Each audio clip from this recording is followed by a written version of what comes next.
Hello, എല്ലാവർക്കും സുഖമല്ലേ? ഇന്ന് നമ്മൾ ഉണ്ടാക്കാൻ പോകുന്ന ഒരു കോവയ്ക്ക തോരനാണ്. അതിനുവേണ്ടി ഞാനിവിടെ കുറച്ച് കോവയ്ക്ക കഴുകി വൃത്തിയാക്കി വെച്ചിട്ടുണ്ട്. ഞാനിപ്പോൾ കോവയ്ക്ക അരിഞ്ഞിവിടെ വെച്ചിട്ടുണ്ട്, ചെറുതായിട്ട് അരിഞ്ഞ് വെച്ചിട്ടുണ്ട്. പിന്നെ അതിന് വേണ്ടത് ഒരു സബോള മീഡിയം സൈസ് ചോപ്പ് ചെയ്ത് വെച്ചിട്ടുണ്ട്. പിന്നെ ഒരു 3 പച്ചമുളക്, പിന്നെ കുറച്ച് കറിവേപ്പില, പിന്നെ വേണ്ടത് ഒരു അരമുറിയിൽ താഴെ തേങ്ങയാണ് ഞാൻ എടുത്തിരിക്കുന്നത്.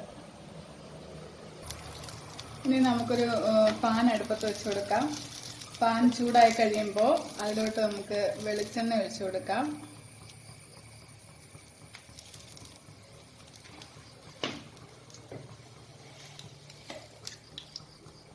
ചൂടായിട്ടുണ്ട്, അതിലോട്ട് നമുക്ക് കടുക് ഇട്ട് കൊടുക്കാം.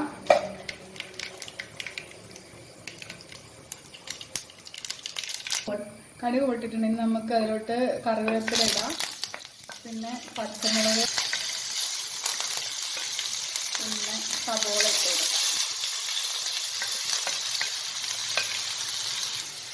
ഇനി നമുക്കതൊന്ന് ജസ്റ്റ് ഒന്ന് ഇളക്കി കൊടുക്കാം.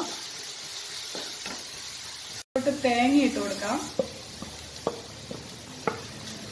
എന്നിട്ട് ഇളക്കുക, മിക്സ് ചെയ്യുക. ജസ്റ്റ് ഒന്ന് ഒരു 1-2 മിനിറ്റ് ഒന്ന് ചൂടാക്കണം കേട്ടോ. ജസ്റ്റ് ഒന്ന് ഫ്രൈ പോലെ, ചെറിയൊരു ഫ്രൈ പോലെ ആകണം. എന്നിട്ട് അതിലോട്ട് നമുക്ക് പാകത്തിന് ഉപ്പിട്ട് കൊടുക്കാം. എന്നിട്ട് ജസ്റ്റ് മിക്സ് ചെയ്യുക.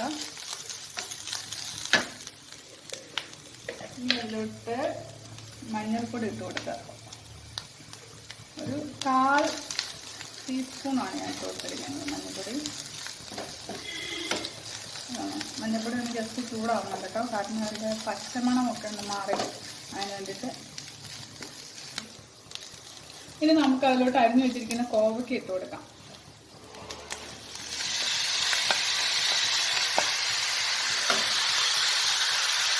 ഇനി നമുക്ക് നല്ലതുപോലെ ഒന്ന് മിക്സ് ചെയ്യാം കേട്ടോ. മിക്സ് ചെയ്തിട്ട് നമുക്കൊരു എല്ലാവരും നല്ലപോലെ മിക്സ് ചെയ്ത് നമുക്കൊന്ന് അടച്ചു വയ്ക്കുക.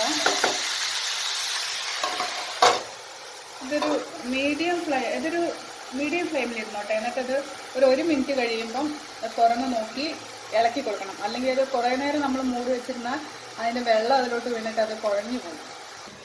ഇനി നമുക്കൊന്ന് തുറന്ന് നോക്കാം. എന്നിട്ട് ഇളക്കി കൊടുക്കുക. കണ്ടിട്ട് അങ്ങനെ വെള്ളമൊന്നും ആയിട്ടില്ല, അതുകൊണ്ടാണ് ഞാൻ പറയുന്നത് എത്ര നേരം അത് മൂടി വയ്ക്കരുത്. 1 മിനിറ്റ് കഴിയുമ്പം ഇളക്കി കൊടുക്കുക. അത് ഹൈ ഫ്ലെയിമിൽ ഇരുന്നോട്ടെ. എന്നിട്ട് നമുക്ക് ഒന്നുകൂടെ മൂടി വെച്ച് ഇളക്കിയതിന് ശേഷം ഒന്നുകൂടെ മൂടി വെച്ച് 1 മിനിറ്റ് ഒന്നുകൂടി മൂടി വയ്ക്കാം.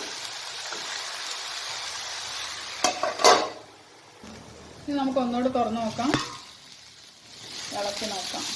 ഇപ്പോൾ കുറച്ച് ഏകദേശം വേഗമായിട്ടുണ്ട് കേട്ടോ, കുറച്ച് വെന്തിട്ടുണ്ട് കേട്ടോ. ഇനി എന്ത് ചെയ്യണമെന്ന് വെച്ചാൽ ഇത് മീഡിയം ഫ്ലെയിമിൽ വെച്ച് ഒരു 2-3 മിനിറ്റ് ജസ്റ്റ് ഒന്ന് ഇടയ്ക്കിടയ്ക്ക് ഇളക്കി കൊടുത്താൽ മതി. അപ്പോഴേക്കും നമ്മുടെ കോവയ്ക്കത്തോരൻ റെഡി ആയിട്ടിരിക്കും. നിങ്ങളിതൊന്ന് ട്രൈ ചെയ്ത് നോക്കണം കേട്ടോ, ഇത് നല്ല ടേസ്റ്റ് ഉണ്ട്. തേങ്ങ ആദ്യം വറുത്തിട്ട് അങ്ങനെ ചെയ്യുന്നത് കൊണ്ട്, വറുത്തിട്ടല്ല ചെറുതായിട്ട് ഇങ്ങനെ ഒരു മീഡിയം ആയിട്ട് വറുത്തിട്ട് ചെയ്യുന്നതുകൊണ്ട് ഒരു പ്രത്യേക ടേസ്റ്റ് ഉണ്ട് ഇതിന്. നിങ്ങളിങ്ങനെ ഒന്ന് ട്രൈ ചെയ്ത് നോക്കണേ. നിങ്ങളിത് നോക്കിയിട്ട് നിങ്ങൾക്ക് ഇഷ്ടപ്പെടുവാണെങ്കിൽ, നിങ്ങളിത് ട്രൈ ചെയ്ത് നോക്കിയിട്ട് ഇഷ്ടപ്പെടുവാണെങ്കിൽ നിങ്ങളിത് കമൻറ്റ് ചെയ്യണം കേട്ടോ. നിങ്ങൾ അങ്ങനെ ഉണ്ടാക്കിയിട്ട് നല്ലതാണെന്ന് കമൻറ്റ് ചെയ്യണം കേട്ടോ.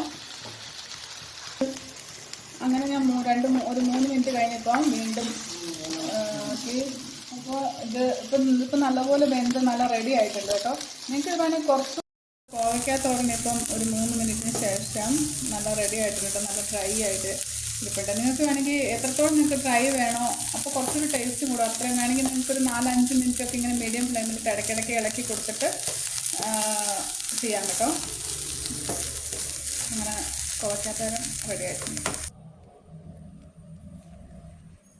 ഇത് നമുക്ക് ചോറിൻ്റെ കൂടെ സൈഡ് ഡിഷായിട്ട് കഴിക്കാൻ പറ്റുന്ന ഒരു തോരനാണ് കേട്ടോ. നിങ്ങളെല്ലാവരും ട്രൈ ചെയ്യണം. എന്നിട്ട് നിങ്ങൾക്ക് എൻ്റെ റെസിപ്പി ഇഷ്ടമാവുകയാണെങ്കിൽ നിങ്ങൾ ലൈക്ക് ചെയ്യണം, ഷെയർ ചെയ്യണം, സബ്സ്ക്രൈബ് ചെയ്യണം. Thank you.